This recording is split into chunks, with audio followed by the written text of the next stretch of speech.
ወረብኩም የናንተ ጌታ ነውና ፈዕቡዱሁ አላህን በብቸኝነት ተገዙ አላህን በብቸኝነት ተገዙ هذا صراط مستقيم ቀጥተኛው መንገድ ወደ ጀነት የሚወስደው መንገድ አላህን በብቸኝነት ማምለክ ነውና ይላል አልመሲሁ ዒሳ ብን መርየም አለይሂ ሰላም።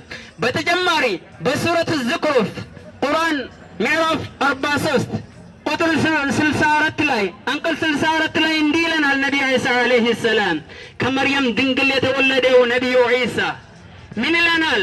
በሱረቱ ዙኽሩፍ አንቀጽ 64 ቁጥር 64 ላይ ኢነላህ ሁወ ረቢ ወረብኩም አላህ እኮ ሁወ እሱ ነው ረቢ የኔ ጌታና ወረብኩም የእናንተ ጌታ የሆነው አላህ ብቻ ነው።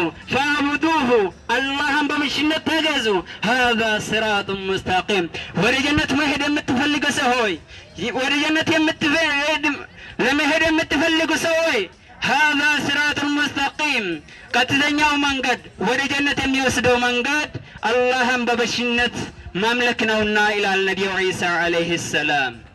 እኛም የሱን መልእክት እያስተላለፍን ነው።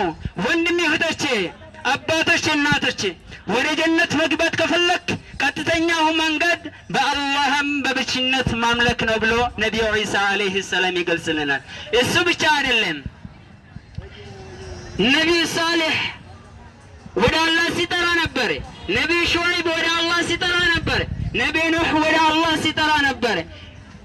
አላሁ ሱብሓነሁ ወተዓላ በቁርአን ሱረቱል አዕራፍ ቁርአን ምዕራፍ 7 ቁጥር 73 ላይ ወኢላ ሰሙድ አኻሁም ሳሊሐን ቃለ ያ ቀውሚ ማለኩም ዕቡዱላህ ማለኩም ምን ኢላህን ገይረሁ ነብዩ ሳሌሕ